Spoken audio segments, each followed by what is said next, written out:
Tak do'stlar, hammaga assalomu alaykum. Sizlar bilan men yana Lazizbek developer. Xo'p, bugungi video darsligimiz mana 6-qismiga yetib keldik. HTML 6-video darsligimizda biz o'rganadigan teglarimiz ba'zi bir axborot teglari hisoblanadi. Hozir bularni ko'rsatib beraman. Bu matn bilan ishlayotgan vaqtingizda kerak bo'ladigan ba'zi bir teglarni ko'rib chiqamiz. Qo'shimcha teglar desak ham bo'ladi. Xo'p, mana bu yerda men teglarni yozib qo'yibman ro'yxatini. Mana shu yerdan hozir ko'rib o'rgansangiz bo'ladi. Xo'p, birinchi tegimiz pre deb nomlanadi. Bu teg buni ichiga biror bir matn yozsangiz, mana istalgancha narsa yozsangiz, qanday yozgan bo'lsangiz xuddi shu ko'rinishga sahifaga chiqarib beradi. Mana sahifani yangilab ishga tushirsam, qanday yozgan bo'lsam, probellar ham ishlaydi bunda. Tegni olib tashlab tushirish o'zini yozsak matnni, hozir biz yozgan probel bo'sh joy olib tashlanadi va tushirish birgalikda qo'shib yozib chiqaradi. Buni bilasiz, avvalgi darslardan ko'rgandek. Xo'p. Ushbu pre tegini ichiga biror bir teg yozsangiz, u albatta tek sifatida o'qiladi va ekranga chiqadi yozgan narsangiz. Qanday teg ishlatgan bo'lsangiz, xuddi o'sha teg o'z vazifasini bajaradi buni ichida. Yana bir xuddi shunga o'xshashroq teg bor. Unda tegni yozsangiz, matn sifatida ekranga chiqarib beradi. Bunda unday emas. Tak, bu tushunarli bo'ldi. Keyingi tegimiz esa nobr nomlanadi. Bu tegimiz matnni ya'ni pastga tushirmasdan, yangi satrga tushirmasdan bitta liniyaga yozib beradi. Yani hozir sal matnni uzaytiramiz. Tak, nusxalab olaman, qayta qo'yaman. Hozir biroz uzaytiramiz matnni, tushunarliroq bo'ladi. Mana e'tibor bergan bo'lsangiz, pastda scroll bar chiqdi. Ya'ni matnimiz bitta satrda uzun qilib yozildi, ya'ni yangi satrga o'tmadi. Tak, bu tegimizning vazifasi shundan iborat. Atributlari mavjud emas.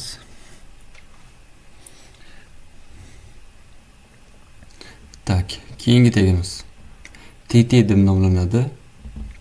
Bu ba'zi bir sitataga o'xshash gaplarni yozsak, shu matnning ichida shu gap sitatali gap bor yoki-da alohida bir terminni ajratib ko'rsatishimiz uchun ishlatsak bo'ladi buni.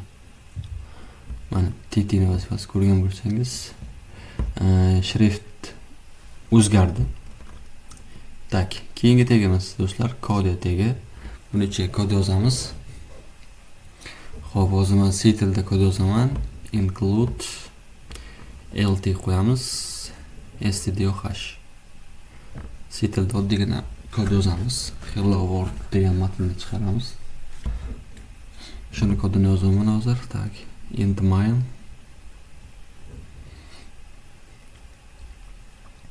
Tak, figurali havas ochamiz. Printf. Tak, hello. Printf bu matnimizni ekranga chiqarish vazifasi shundan iborat.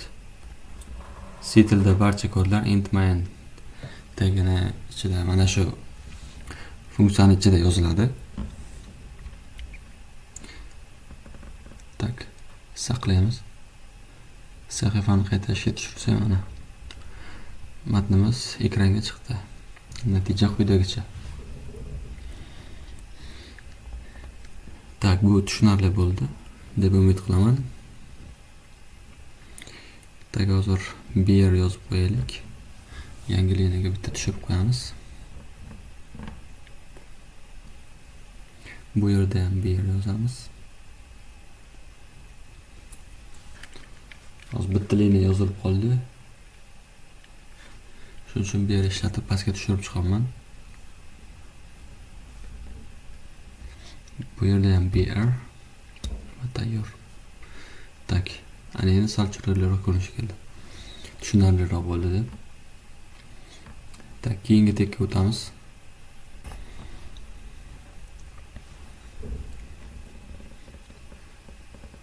keyingi tegimiz akronim.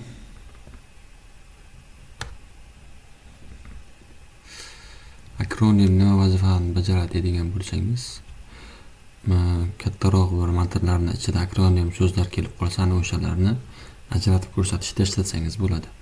Keyin ana o'shani o'zi alohida stillar berishingiz mumkin. Misol buni ichiga YouTube deb yozib qo'yaman. Ixtiyoriy matn farqi yo'q. Misol tariqasida yozdim buni hozir. Xo'p, mana buni pastga tushirib qo'yaylik YouTube so'zini. HR ishlataman. Tak, mana natija quyidagicha. Xo'p.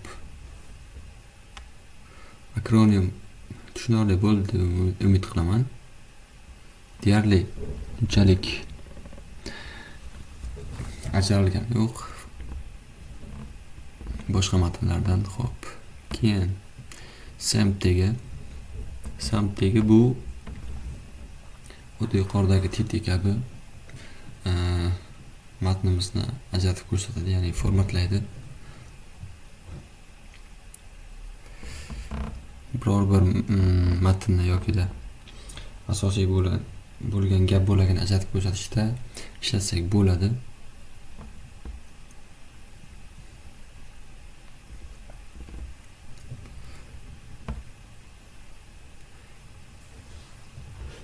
Mana natija quyidagicha. Keyingi tegimiz KBD deb nomlanadi. Hop. Bu klaviaturadagi short keylar, ya'ni short key deymiz. Ana o'shalarni alohida ajratib ko'rsatishda foydalansak bo'ladi. Buni ichiga yozib mana. Misol Ctrl C matnni nusxalaydi. Hozir mana shuni yozib qo'ydim. Klavishdan foydalaning deb yozamiz. Saqlaymiz buni. Tak, saqlashdan oldin keyingi tekka o'tamiz. Abbreviator. Bu abbreviatura so'zlarni ajratib ko'rsatishda ishlatsak bo'ladi. Matnimizda ichida shunday bir so'zlar ham kelib qolishi mumkin. Ya'ni bu qisqartma shaklidagi so'zlar abbreviatura so'zlar deb ataladi. Misol biror bir nomi uzunroq biror bir kompaniya nomi bo'lsa, ana o'shani qisqartmasi, ya'ni harfning bosh harfi bo'ladi-yu, mana shuni bosh harfini ishlatib yozib qisqartirilgan ko'rinishi abbreviatura so'zlar deb ataladi. Tak, misol uchun megabayt deb nomladim. Megabayt so'zining qisqartmasi MB deb ataladi. Ana o'shanday so'zlarni ajratib ko'rsatishda ishlatsangiz bo'ladi. Tak, bu tushunarli bo'ldi deb umid qilaman. Bu yer yozib qo'yamiz.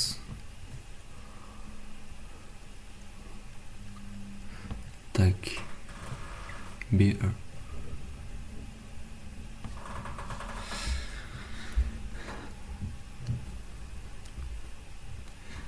Xo'p, keyingi tegimiz abbreviaturadan so'ng define tegimiz definition so'zlar bo'ladi. Ana o'shalarni ajratib ko'rsatishda ishlatsak bo'ladi. Definitionning shu ma'nosi ba'zi bir asosiy atama yoki asosiy ma'noni beruvchi biror bir so'z tushuntirilayotganda mana shu tag P section tagini ichida yozib o'shani ajratib ko'rsatishda ishlatiladi. Boshqa vaziyatlarda ishlatilmaydi. Tak. Mana hozir yonidan so'z qo'shib qo'ydim definition tagini alohida ajralib turishi uchun. Чтобы buni so'z deb olsak, faraz qilsak, biz mana shu uzun so'zni, Lorem Ipsum so'zini ajratib ko'rsatmoqdamiz. Mana bir qismini. Definition tagi orqali. Xo'p, yaxshi. Bu tushunarli bo'lgan bo'lsa, keyingi tekka o'tamiz. Tak, keyingi tegimiz var tegi. Bu kodimizda mana misol uchun kod tegini ichida biror o'zgaruvchi yozdingiz deylik. Mana shu o'zgaruvchini ajratib ko'rsatmoqchi bo'lsangiz, siz var tegini ishlatasiz. Bu qayerda o'zgaruvchilar ishlatilganini bilish uchun foydalaniladi. Misol hozir mana setrda oddiygina bir matematik amalni bajaruvchi. Xo'sh, kod yozamiz. Printf ichiga natija, keyin foiz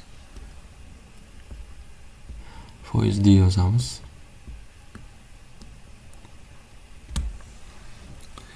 Xo'p.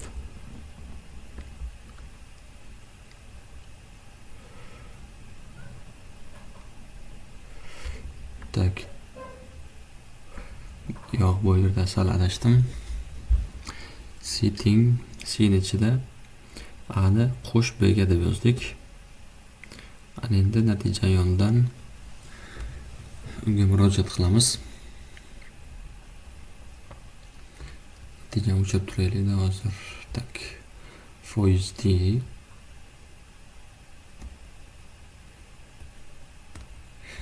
pastga tushur dedik.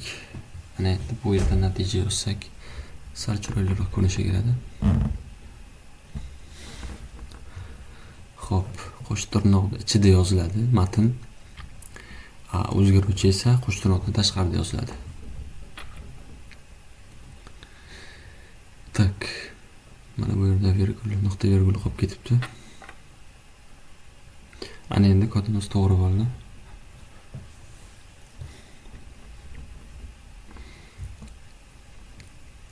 Tak, shu joyda mana var tegini yozamiz, ochiruvchi tegi. Ana endi var tegini yopib qo'yamiz. Va tayyor do'stlar, bo'ldi. Var tegi quyidagicha ishlatiladi mana. Keyin mana shu yerda ham, tepada ham bitta var tegi yana bir marta ishlataman. Mana natijani ko'radigan bo'lsangiz, CD ga ajralib turibdi, sal yotoqroq ko'rinishi keldi. Bunisi C ni ham ajratib ko'rsataylik. O'zgaruvchilar o'zi A, B, C bizda video cho'zilib ketmasligi uchun 2-3 marta yozib o'tirmadim, ikkita yetadi.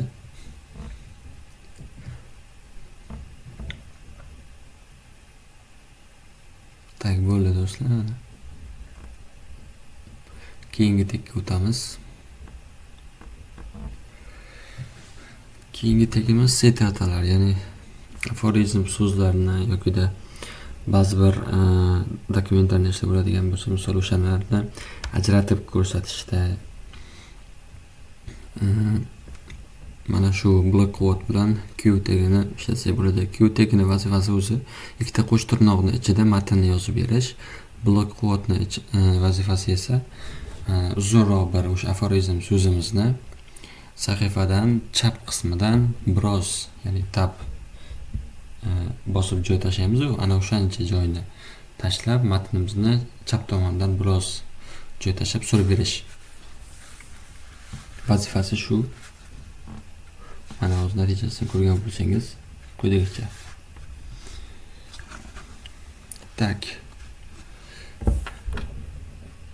Bu ham tushunarli bo'ldi deb umid qilaman. Keyingi tegimiz adres tegi.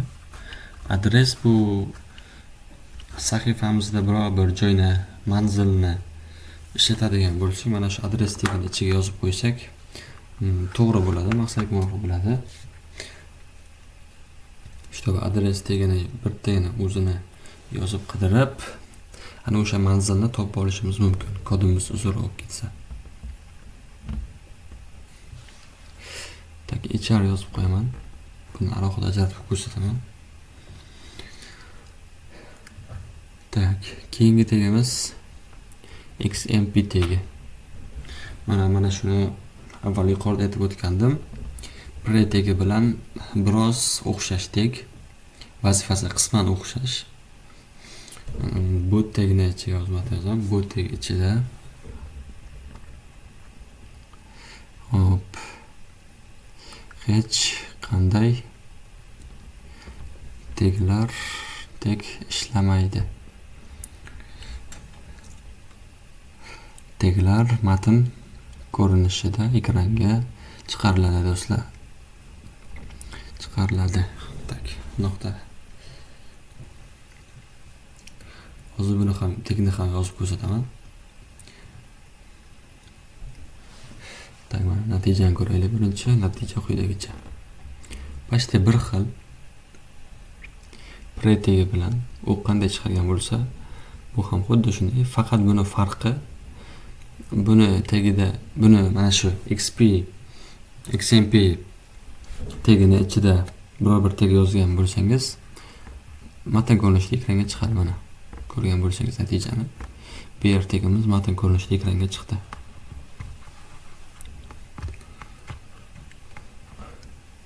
Xo'p, keyin buni yana bitta ko'rinishi bor.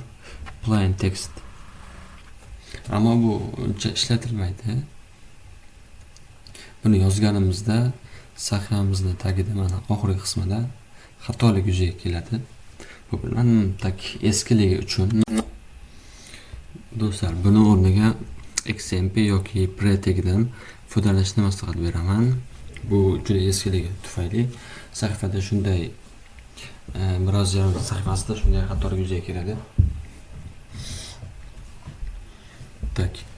Hozirgi ko'p eng ko'p foydalanadigan tagida mana shu XMP preteg hisoblanadi. Keyingi tagimiz do'stlar set tagi hisoblanadi do'stlar.